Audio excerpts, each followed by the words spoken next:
I awoke this morning and I thought of in the bleak midwinter. It is still September. I believe that it is the 25th, although I make no promises. Hey everyone, my name is Charlie, and today I don't have any plans to talk about much in particular. There may be some good, there may be some bad, there may be ultimately depressing, there may be fantastic, brilliant news. There probably isn't any of the latter. I have had no news in the last week. It's been very much of nothing. Right. Firstly, I've recorded a vlog for this entire week, you know. I haven't recorded a vlog in a few weeks, maybe a month. I've talked about trying to vlog for ages. Oof. Do you know, I can't cope with my face today. I can't. You know, when you're looking at yourself and you think, did somebody have a bit too much bread yesterday? I know we shouldn't think about ourselves like that, but sometimes it just happens, doesn't it? It's unfortunate, and other times you look at yourself, you'll have the exact same face and you'll think, you're doing okay today, Chuck. Today's not one of them days. But anyway, where was I? Oh yeah, so I've recorded this vlog. Don't know when it's going to get online, because as far as I'm concerned, I've just been and I've recorded 50 minutes at least of footage that I'm not even sure is usable. Also, it's been wonders with my hair this week. Sometimes it's had the usual side parting, sometimes we've had a middle parting. In fact, for 3 days I think it was a middle parting. That came out of nowhere, completely unexpectedly, and I'm not sure it's something we want to recreate. We talked a bit in this vlog about things going on in England at the moment, and so I am going to mention one thing. So last night, I'm on my way home and listening to Ariana Grande's Sweetener album. Never used to like Ariana Grande, but for whatever reason, she's been great to listen to on my drives home. Couldn't tell you a single song. Could not tell you a single song. Not one. But I know that I'm listening to that album sometimes. This morning it was Mooner, their second album, because Silk Chiffon, we know, fantastic song. If you haven't listened to it already, go and listen to it. If you don't like it, I have a questionable taste level as well. So I'm driving home last night and I get to the final roundabout on the dual carriageway. Now, at this final roundabout, you can turn left for Tesco. I go straight ahead. You can turn right, go up Hybel Road. I've just given you all that you need to know about Macclesfield. And so I'm exiting the roundabout, and this car, I hadn't realised it, but it's blocking the road. I'm like, doing my neck. Luckily, there was nothing in the right, so I could get around it and get back into the lane I needed to be in. And I get home, and I think nothing about it until I go on that lovely thing we call social media. And I've talked about Yaspeen this week. You will have seen the coffee cups. They're a local coffee company, and I saw that one of them had been into the petrol station Tesco's part of. And would you know, we've had panic buyers in Macclesfield. We've had them at the Tesco petrol station, we've had them at the petrol station in town queuing outside, and everywhere traffic's just being blocked. We have a petrol station near where I live, and the next door neighbour spent nearly an hour trying to get back just so he could have a spot of breakfast yesterday from work, and he ended up having to have it as lunch instead. It took him that long. And it irks me. It irks me in the same way that it did last year when and I'll talk about a few things, so I'll try and make it in points here. The reason that the idea of panic buying annoys me, firstly, is it reminds me of last year when we needed a loaf of bread at home and we could not find a loaf of bread in any supermarket to save our lives. And, you know, I've said it before, that kind customer who went across the road to the bakery and bought me their last bread roll, I'm not gonna lie, it did not it did not split well between five of us, but how was she to know that? It's the gesture, it's that kindness that restored some of my loss of faith in humanity. But another reason that panic buying really gets to me, and when I'm talking about this here, I'm talking about people as well who had stacked 25-litre petrol tanks in the back of their car and were filling them up. And one, you know that some of these people are thinking, oh, quick book here, I'll get in on a failing resource and sell it on more expensively. And I'm just like, right, great, smart arseholes.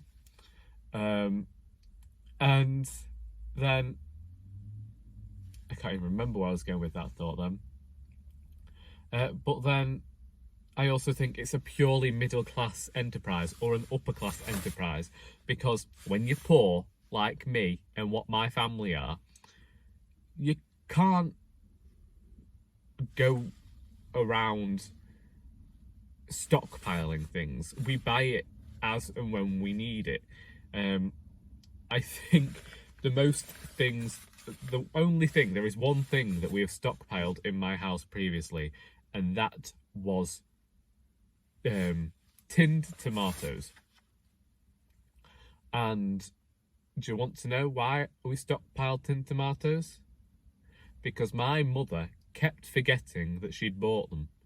And I think the most we had at one time was 24. And I say that because you buy them in packs of 4.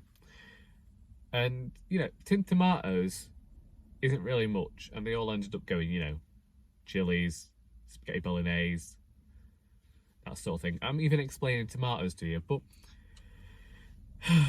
I don't know, there's something particularly indulgent and selfish I find when it comes to that whole idea of things. And also, a few people online kept saying, you know, when they were taking the photos and stuff, were saying, never saw any panic buying until the media mentioned panic buying. And I think, well, of course, what do you expect? They'll insinuate that it could become a thing just so that they have something to report on later. They have to keep themselves in business, so they're going to try and manipulate things in a certain way. And unfortunately, some people nowadays are so quick to believe everything they read rather than go and do their own research. And also, we do live in a society where at the moment everyone wants something incredibly quickly, so they want a sentence. So if you give them that sentence, that is the sentence they'll put their entire belief system on. It's how it is. It's why you've got so many Christians, because you just give them one word, God, and that's it. That wasn't me being mean towards Christians. That was me making a joke. Or what's the word God? Do you see, this is the problem here. When it comes to any sort of biblical thing, I say I gave up at Exodus. Basically, The Prince of Egypt, when I was younger, was a horror film. I've said it before and I'll say it again. I don't mind repeating myself. I do, actually. So, a few years back, and I think this was Steve Donahue's fault as well, actually. Or was it before that? No, it's before I'd even seen Steve Donahue on here. Oh yeah, because I mentioned this on his video when he was saying about how we ought to read the Bible, because the way it's written can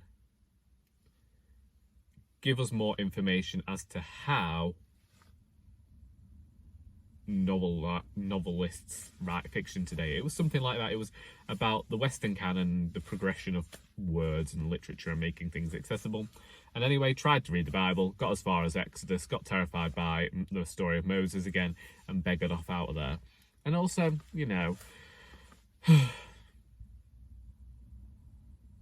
if I don't have a faith in humanity, I can't really have a faith in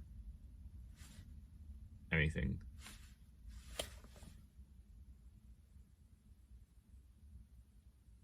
Just believe in yourself. Don't have time for believing in out else. Unless it's something with hard scientific fact, then do please believe hard scientific facts.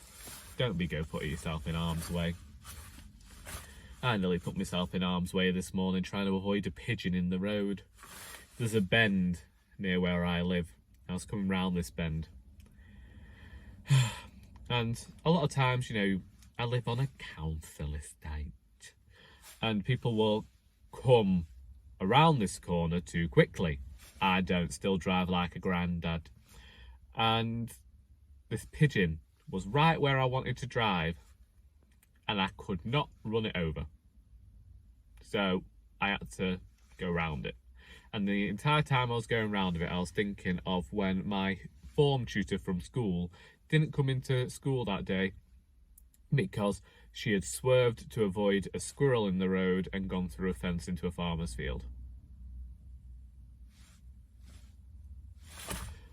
Fortunately, that didn't happen, and I didn't kill the pigeon. I couldn't have coped with it anyway because it's still happening. I'm still seeing more dead animals on the road, and I don't like it. I mean, I didn't become a vegetarian because of animal welfare. I'll let that be known. I already cared enough about animals. It just happened naturally, I talk about it all the time, this thing where people don't believe that folk within farming communities can have a care for animals. I mean, I don't know why I say it like that. I'm not in a farming community. I've never been in a farming community. If I wanted to be part of a farming community, I probably could go out and do that. I will never be part of a farming community. I just don't like mud. But my father, he's part of one and live with him, so I'm kind of farming community by association. Technically, I'm the child he doesn't talk about, but still, still. Not that he still doesn't talk about me, I'm just making a point here. Ancora. I only read one book this week. One. Sorrow and Bliss by Meg Mason. And that's what my entire vlog turned into. And I still have no thoughts on it now, and I finished it 2 days ago. I started re-watching the 10th season of RuPaul's Drag Race because I have... when I first discovered that show, it was when season 6 was airing, but you couldn't watch season 6 at the time. And also I talk about how I avoided watching it because it was on Netflix, but I share my Netflix account with my family. Anyway, I started with series 6. Did I start with series 6? I did start with series 6 because that's the series I rewatch often because it was my favourite. But I used to watch the series all the way through, go back to the start and watch again. And it's not like, it's now different to how it used to be where you had to wait until the following year for it to come on Netflix. So I'd try and watch whatever came up on YouTube. I think I watched a lot of series 7 online, apart from... it's the episode where Trixie went home the second time, where they were... Yeah, that one. Anyway, so they changed it, and I think they changed it with season 9 or season 10, where they started airing the episodes weekly. And because of that, I don't know, I just never went back and watched these latest series, so I'm doing that now. And it's different when you know how the show's going to go, and also because I still question some of the judging. Some of the judging, I'm like, I'm there and I'm agreeing with them, and some of them I'm thinking, you made mistakes here. You made mistakes and we know it. What can you do? It's a show purely for entertainment purposes, a bit exploitative of people's real lives, but what do we expect, really? these people are still creating something for audiences to consume. And we all know that there was a big thing in series 9 where everyone was getting on, and even Aquaria referenced something in series 10 where she's talking about the difficulty when it comes to worrying about what she says online because of how it might be perceived. And yeah, there is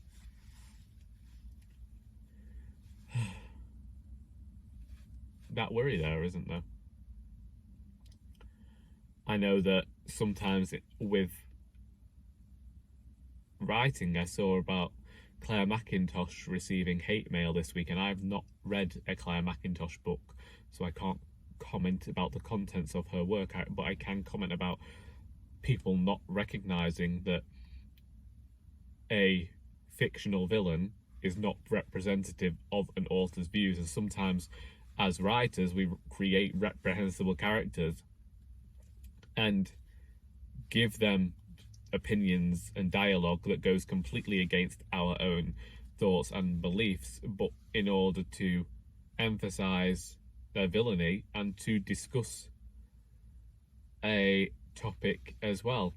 And I don't know, maybe sometimes people just dislike seeing their own thoughts and beliefs represented as villainous. I don't know, not a scientist.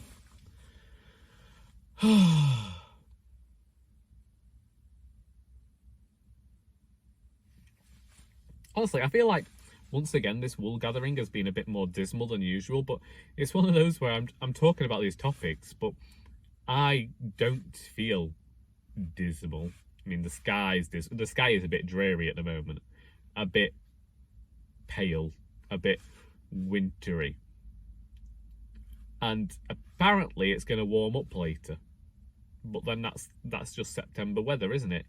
You go out in the morning and you think, oh, that's autumnal. That's chilly. I'm not sure I can quite cope with that chill. And then you're leaving work at the end of the day and suddenly it's warmed up. You know, going to work, bundled up, coat, heating on in the car, defrosting it, only to leave, windows open, sunglasses on, burning through the flaming windscreen. It's fantastic. There was one more thing I just thought to tell you about as well. Oh, and uploaded videos every single day this week. Started last Saturday with a Woolgathering video where, well, that was apparently a bit sad for folks, so then I had to release the joyous one the next day, and then just continued that on now. I will admit that this has seen me avoiding doing other things, but that was just a given, wasn't it? But also, I don't know, it came from this part of me that wanted to be spectacularly 2 fingers up at the world this week, and from this part where before I took that break way back in March, and this is how long it takes me to get over things. You're getting to see that now. I might have mentioned this in this vlog, but I'll mention it here as well. Somebody had said how it's not fair to release so many videos each day because people don't have the time to watch that content. Somebody else had talked about the worth of content, and when I see that, I'm like, oh, so you say, worthless. You're basically calling it worthless. Like, I am not over here being like trying to ascribe any form of worth to the videos that I make for fun, for free. I said this last week, didn't I? I did. And this week, I was just feeling like, do you know what? I have this stockpile of videos. Let's put them out into the world because I'm fed up of holding on to them. So I did. And I started doing tags as well, because the whole reason I wasn't doing tags was because somebody talked about the worthlessness of tag videos and how they were just filler content. And so what? I gave you... Did I give you 3 book reviews this week? Graham Norton, Elena Ferrante, Sam Reese. You got 3 book reviews this week. And a few more videos. I forget how many days there are in a week. Anyway, I've been talking for a while. I haven't listened to anything new. I haven't watched any new films. I haven't read anything apart from Sorrow and Bliss by Meg Mason, of which I have no opinions.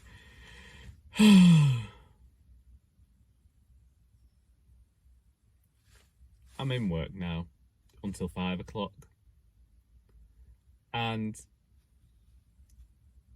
I am not feeling bad or hopeless because, quite frankly, if the world is going to end, I am not the superhero that saves it. I am just the person watching Storm or Scarlet Witch fly through the sky and try and save these things. I just mentioned my favourite 2 superheroes, or Jean Grey. I was always more fond of the female superheroes, the Wasp. I'm talking about the actual Wasp from the comics, not Evangeline Lilly in the film. Not that I have any problem with Evangeline Lilly, it's just the way that they wrote the Wasp in that film that annoyed me. Right. So, what have you been up to this week? What are you reading? What are you writing? What are you watching? What are you listening to? How are you feeling today, Chuck? I hope that you got something out of this video, even if it was sheer boredom. And until next time, that is all.